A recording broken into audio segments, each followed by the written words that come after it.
Hey guys, Adam Lobo here from Adam Lobo TV, and in this video, I'll share with you guys my first impressions and my hands-on experience of the Samsung Galaxy Note 20 Ultra 5G. So let's check it out.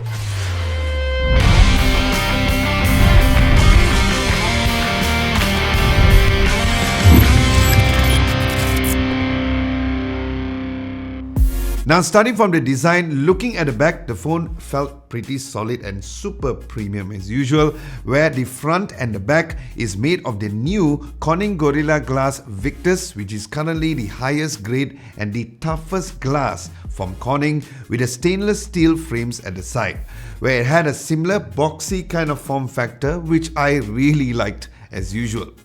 Then the rear cameras are placed towards the left-hand side of the phone with quite a prominent camera bump due to its larger lenses, where it is placed on a vertical position towards the left side of the phone, where the three lenses with the rings around it was very huge, as you guys can see.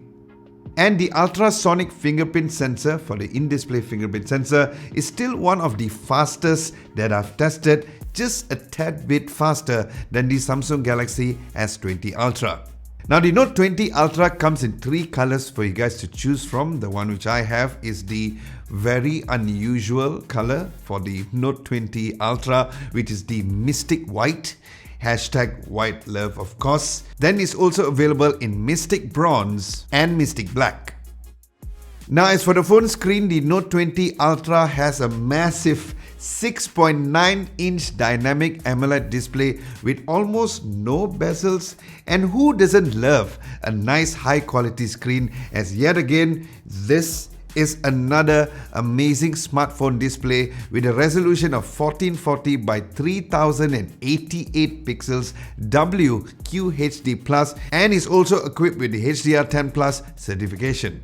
And currently the Note 20 Ultra has the adaptive display, where it can go up to a really high 120Hz refresh rate, which is at FHD+, but it will adapt accordingly to your usage to probably go lower depending on your use case, so you can't adjust to keep it at 120Hz refresh rate at all times, and you can also use the highest resolution of WQHD+ with the 120Hz refresh rate, so keep that in mind as well.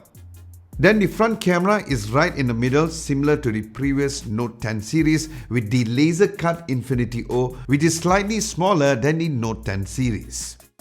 Now as for the phone spots and buttons, the volume rockers and also the power button has shifted from the left to the right instead, as it was on the Note 10 Plus. Then looking below, you'll find the USB-C port and one of the two stereo speakers over there, as the other is available on top near the phone's earpiece with Dolby Atmos support. And another change of position is the S Pen, where it is on the left instead on the right compared to the Note 10 Plus once again. Then you'll find a SIM card tray and also the micro SD card slot right on top. Now looking at the phone's camera specs, there are three huge cameras as mentioned. One is a really massive 108 megapixel f1.8 aperture, 26mm wide lens, a 12 megapixel f2.2, 13mm ultra wide angle lens, and a 12 megapixel f3.0 periscope lens that can go up to 5 times optical zoom and 50 times hybrid zoom. Then you'll also find the laser autofocus module over there, which also has the microphone that increases the volume when you zoom in during video recording, like the other latest releases. So yes, with this very impressive camera array, I'm really eager to test out all these cameras and all these cool features during my full video review of the phone. So stay tuned for that and subscribe to this channel in case you guys haven't done so. Now as for the phone's front camera, it has a single 10 megapixel f2.2 aperture, 26mm wide lens.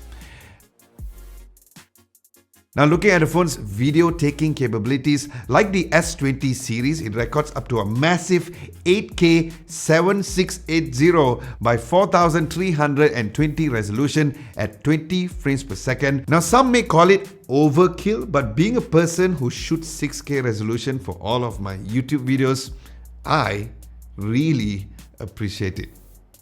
Then the front camera records up to 4K UHD 3840 by 2160 up to 60 frames per second. Now, as for the insides of the phone, it has the Exynos 990 octa-core chipset here in Malaysia, and the Note 20 Ultra comes with a single variant also here in Malaysia, which is the 5G variant of a 12 gigs of RAM with 256 gigs of storage and an IP68 dust and water resistant. Now, in terms of the phone software, it comes shipped with Android 10 with Samsung's latest One UI version 2.5, which has been one of my favorite Android skins ever since it was introduced. And during my first impressions, navigating through the menu was really amazingly smooth, especially since it has the 120Hz refresh rate, which I can't wait to test this further. Then there's the wireless Samsung DeX, which means that you don't have to use any cables to connect the phone to an external display for Miracast compatible screens.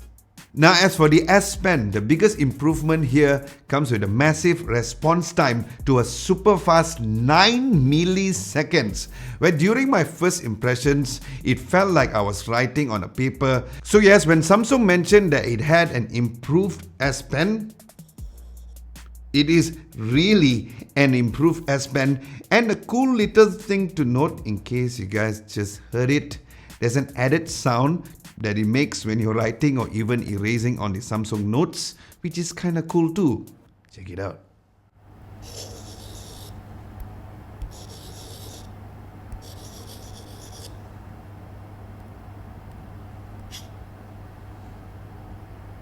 Then there's also some additional S Pen gestures, converting handwriting to text, and many other cool features for the S Pen itself, which I'm also eager to test out further. And I just might do a dedicated video just on the S Pen alone, since there are so many things to cover during my full video review. So do let me know if you guys would like to see one at the comment section below. I love the S Pen.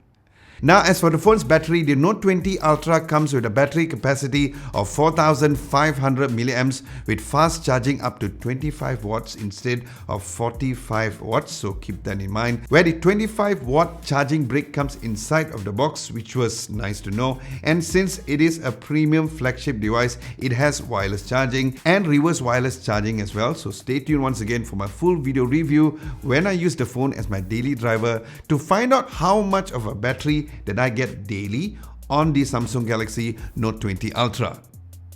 Now, as for the phone's price here in Malaysia, the Note 20 Ultra 5G is going for 5,199 ringgit for the 12 gigs of RAM with 256 gigs of storage. And I'll leave links down below for you guys to check out all the updated pre-order links and listings as well.